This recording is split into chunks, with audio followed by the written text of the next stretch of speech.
Olá! O coronavírus alterou a vida de todo mundo. Neste Palavra Aberta, gravado pela internet, vamos conversar com dois deputados sobre uma das medidas tomadas para interromper ou diminuir a circulação do vírus.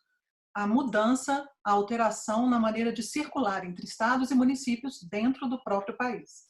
Nós vamos conversar primeiro com o deputado Reginaldo Lopes, do PT de Minas Gerais, que é vice-líder da oposição. Em seguida, vamos conversar com o deputado Sanderson, do PSL do Rio Grande do Sul, que é vice-líder do governo. Deputado Reginaldo, como vai o senhor? Estamos aqui, né? O senhor está falando... Contribuindo com o isolamento social. O senhor está falando de onde, deputado? Estou em Brasília, né? Estou em casa e trabalhando, né? Eu criei um gabinete online, né? Disponibilizei o meu WhatsApp e estamos recebendo várias proposições legislativas e fazendo encaminhamento para a Câmara dos Deputados. Deputado, o ponto da nossa conversa hoje é a restrição à circulação de pessoas e de transporte, avião, que começou a ser feita no Rio de Janeiro e depois foi feita por também outros governadores e prefeitos no Brasil. Na sexta-feira, dia 20, o governo federal editou uma medida provisória em que se estabelecia que a Anvisa, a Agência Nacional de Vigilância Sanitária, que deveria regular esse assunto. Na segunda-feira, dia 23, essa medida foi modificada, transferindo essa atribuição para os estados. O senhor considera que foi adequada essa mudança? Olha, primeiro a medida provisória 926, ela teve uma característica, na minha opinião, do governo Bolsonaro tentar buscar e recuperar a liderança das iniciativas de enfrentamento ao coronavírus. Lamentavelmente, isso tem sido a marca do governo, ou seja, medidas sem muito embasamento, depois há recuo, como aconteceu também na medida provisória 927, medidas sem muito embasamento técnico e também que busca ali muito conflitos. Nós estamos num momento que nós precisamos da unidade, nós somos uma república federativa, né? Nós vamos fortalecer o Pacto Federativo e os subnacionais, que os estados e municípios, porque, na verdade, eles estão lá na ponta, né? Eles são extremamente importantes na prevenção e também na assistência e na implementação das políticas. Portanto, acho que o governo errou, porque, naquele momento, ele fez a opção de ampliar o conflito e não o diálogo, como agora ele está retomando. Ou seja, é importante construir junto com quem está lá na ponta, e são os municípios e os governadores, as políticas, né? É lógico que precisa de um controle, tem que ter uma barreira sanitária, né? Se o Brasil tivesse feito há um mês atrás, talvez as barreiras nos aeroportos, talvez a gente tinha conseguido controlar mais o contágio. Então, é fundamental. Então, tem que ser feito corretamente. Agora, sem orientação, a partir de um diálogo, né, fica difícil, não um conflito. O momento requer uma unidade, uma união para a gente superar e encontrar, lógico que a união tem um papel mais importante, porque os estados e os municípios subnacionais não podem emitir título da dívida pública, não podem fabricar dinheiro, e esta crise, além da questão sanitária, da saúde pública, tem uma implicação no mundo real da economia, ou seja, a economia que está sendo paralisada, né? Não é por uma crise financeira do mercado, né, especulativo, é do mundo real. Portanto, é fundamental a União ela ser responsável pelo fluxo, né? Inclusive pelo fluxo de renda, ou seja, ela é responsável de garantir os recursos para os subnacionais, para as micro e pequenas empresas, para as empresas, para o trabalhador, né, para os mais vulneráveis, e evidente que ela também, junto com os governadores, nós não podemos, e aí, lógico que o governo Bolsonaro tem uma preocupação, mas não pode a preocupação subestimar a capacidade de disseminação do vírus, né, do coronavírus, em relação ao abastecimento do país. Então, nós precisamos, evidente, ter política que garanta esse abastecimento, né? Então, com medidas compartilhadas. É importante que ocorra as 20 conferências que estão ocorrendo. Desculpa. Oi, o senhor está dizendo que tem que ter algum limite também para esse isolamento de estados e municípios. Por exemplo, a primeira medida provisória proibia a interrupção do fluxo de cargas, exatamente para evitar o desabastecimento. Esse tipo de limite é importante? Sim. Agora, é importante que os governadores, os prefeitos, o gestor, lá na ponta, no mundo real, no mundo profundo, né, no Brasil profundo, tenha também autoridade para fazer um teste de temperatura. Né? Até porque nós precisamos de uma categoria que está um pouco não tão lembrada, que são os caminhoneiros, as caminhoneiras, de manter o abastecimento do país. Agora, também tem que dar segurança para esses trabalhadores, né? Além dos trabalhadores residentes da saúde, né? Do comércio, dos supermercados, das padarias, das farmácias. Né? Então, ou seja, é importante o diálogo permanente e não ampliação de conflito. É evidente que, na minha opinião, posso estar enganado, mas a minha opinião é que o Bolsonaro aposta no conflito, né? Ele quer tentar convencer a sociedade brasileira que mais importante é a economia e não a vida das pessoas, e ele erra porque isso terá implicação na economia, não tem como desassociar isso. Pelo contrário, por isso, quando a gente fala que atender os mais vulneráveis faz parte do processo de assistência e de cuidado da saúde, porque sem alimentação, sem renda básica, é impossível esse cidadão se prevenir. Portanto, as coisas estão juntas, né? Não dá para separar essas ações. Então, por isso, o melhor diálogo, a melhor forma é o diálogo permanente entre os entes federados e a União tendo a certeza, né? O ministro Paulo Guedes tendo a certeza. O país precisa ter essa certeza. Não vamos resolver esse problema com orçamento ordinário, com o orçamento geral da União. É necessário um orçamento extraordinário, um orçamento de guerra. É importante. E a União que pode emitir título da dívida pública.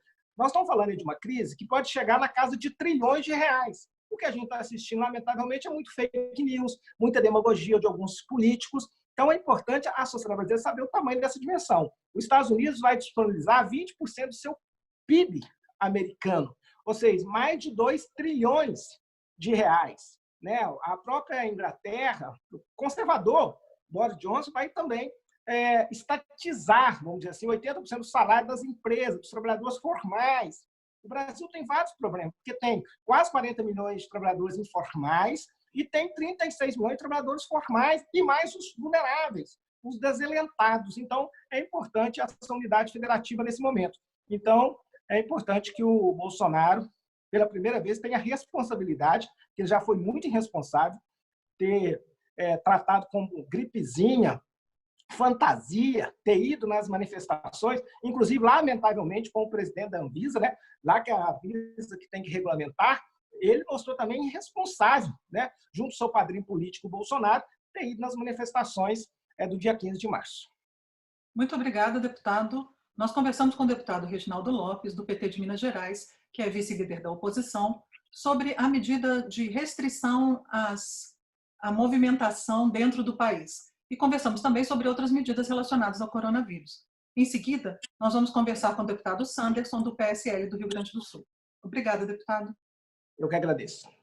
Obrigada por conversar conosco, deputado Sanderson. O senhor está falando de Brasília ou está falando do Rio Grande do Sul? Olá, Cláudia. Eu estou aqui em Brasília. Estamos em ritmo de quarentena e aqui no apartamento em Brasília estamos procurando despachar, providenciar soluções tanto lá para o Rio Grande do Sul como também para algumas situações que envolvem outros estados. Deputado, o governo tinha feito na sexta-feira, dia 20, uma medida provisória, a 926, que determinava que a Anvisa deveria ser ouvida por prefeitos e governadores que quisessem fazer restrições na circulação interna, entre municípios ou entre estados. Né? A gente está falando de fechar rodoviárias ou fechar estradas. Na segunda-feira, dia 23, uma resolução do governo diz que os próprios órgãos estaduais poderiam fazer essas recomendações técnicas. O senhor acredita que esse é o caminho certo? O objetivo numa situação inusitada como essa que nós estamos presenciando, o objetivo, eu acho que de todos os entes do Estado, seja União, Estados e municípios, é um único objetivo de salvar e levar a nação como um toda a salvo até o fim da crise. Ninguém de nós, e eu falo aqui como deputado federal do PSL, governista, mas também como vice-líder do governo na Câmara. Nós não tínhamos experiência, como acho que ninguém, nenhuma autoridade no mundo, contava com experiência em pandemia. É algo para nós absolutamente novo. Então, o governo federal, na semana passada, baixou uma medida provisória e o intuito era unificar comportamentos, para evitar com que o prefeito do município X tomasse uma decisão e um procedimento e o município do lado tomasse decisão no sentido contrário. Então, a ideia da Presidência da República era justamente fazer a uniformização de procedimentos relacionados ao tráfego, ao trânsito de pessoas, de cargas, de transportes de pessoas, transportes coletivos de pessoas, e esse era o objetivo. Aí causou, talvez por uma dificuldade de interpretação, causou uma espécie de um desconforto, e isso foi sanado já ontem, quando, através de uma normativa do governo federal, do Palácio Planalto, clareou, deixou sem nenhuma dúvida de que, sim, todos os 3 entes, municípios, estados e União, precisam caminhar juntos para acharmos a melhor maneira de ultrapassarmos essa crise. A ideia é, sim, fazer o prestigiamento de todos os entes da nação brasileira, dos entes federados e os municípios. Com essa normativa de ontem, terão sua autonomia preservada. Claro que os prefeitos e os governadores, em comum acordo com o presidente da República, terão mais chances de levarem a bom termo essa crise pandêmica que pegou a todos nós de surpresa, algo inusitado, que tem abalado não só o ânimo das pessoas, o moral das famílias, mas também trazido preocupações relativas à economia. Como nós sairemos dessa crise? Além da questão pandêmica, de saúde, de rigidez física das pessoas, nós temos aí a questão econômica, a questão socioeconômica, porque imagine nós ficarmos, eu estou fazendo aqui uma previsão já pessimista, ficarmos 2, 3, 4 meses com a economia claudicando, com a economia restrita a alguns pontos de farmácias, postos de gasolina, teleentregas de alimentação, supermercados. É muito pouco para uma comunidade poder viver em normalidade. Então, a economia é algo que nos preocupa a todos, parlamentares, o próprio governo federal tem se preocupado, os prefeitos têm manifestado muita preocupação. Hoje de manhã, agora eu estou aqui em casa, home office, mas de manhã eu estive na Câmara, estive lá no meu gabinete, precisava de alguns subsídios que só encontrava lá no gabinete, e aí com as proteções de estilo, eu consegui de manhã ainda falar com alguns prefeitos do Rio Grande do Sul por telefone, com algumas lideranças gaúchas também por telefone, obviamente, e a preocupação deles é igual à nossa.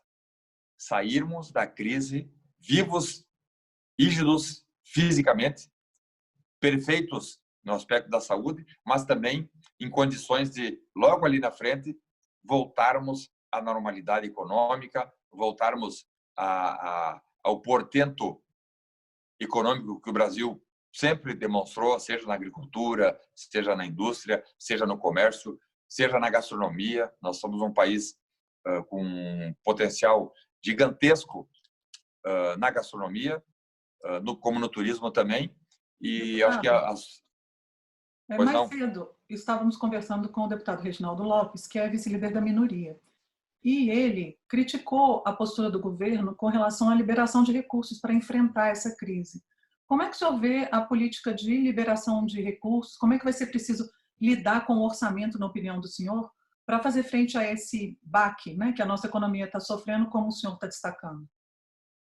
Nós, enfrentando uma situação inusitada como esta, como o mundo inteiro.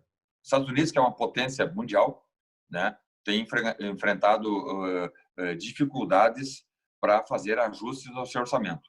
Imaginem nós aqui no Brasil, que ainda somos uma nação nova, que viemos aí de algumas gestões, eu diria, gestões temerárias, e então a nossa dificuldade é ainda maior.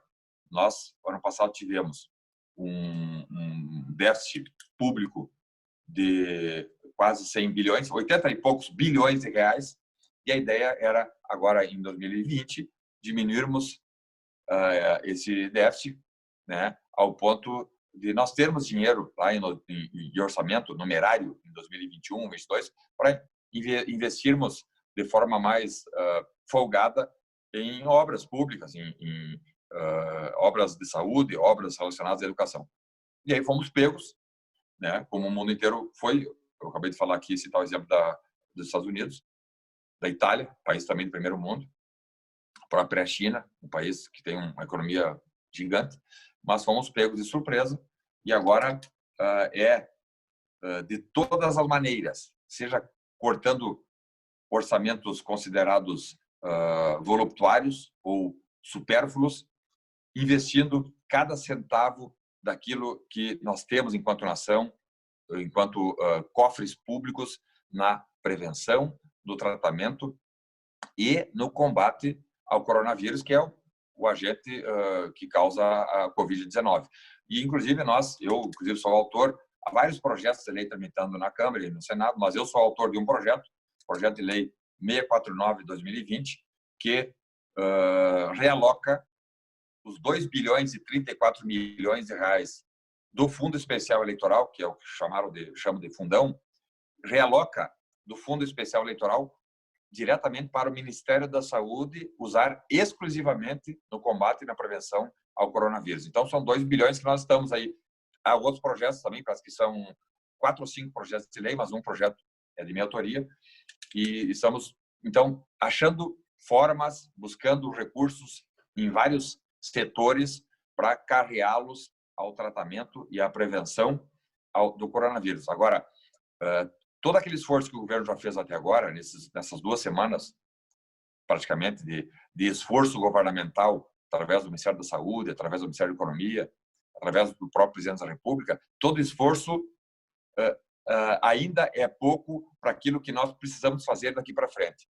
Eu imagino que a nação como um todo precisa estar unida, consciente de que, sim, sem pânico, com paciência, com bom senso, dominando as nossas ações, nós teremos todas as condições de termos um cenário menos pior do que o cenário ocorrido na Itália, na China e o cenário que está se desenhando agora por Estados Unidos. Então, esses esforços que o governo federal fez foram importantes. Ainda precisamos de outros esforços. O próprio parlamento também pode fazer o seu dever, né, realocando dinheiro de obras que podem esperar. E a população, aí sim, os nossos 210 milhões de habitantes precisam ter a consciência de que, primeiro, temos que ter paciência, tranquilidade e equilíbrio para, dentro das nossas casas, tentarmos, na medida do possível, levarmos a nossa vida com uma certa normalidade. Obrigada, Segundo, deputado. Vamos concluir? Não, era isso aí. Pode concluir. Muito obrigada. Nós conversamos sobre esse assunto muito sério, o combate ao coronavírus, e também sobre a restrição à circulação dentro do país para combater a disseminação do vírus, com o deputado Sanderson, do PSL do Rio Grande do Sul, que é vice-líder do governo. Antes disso, conversamos também sobre o mesmo assunto com o deputado Reginaldo Lopes, do PT de Minas Gerais, que é vice-líder da minoria. Até a próxima. Obrigada.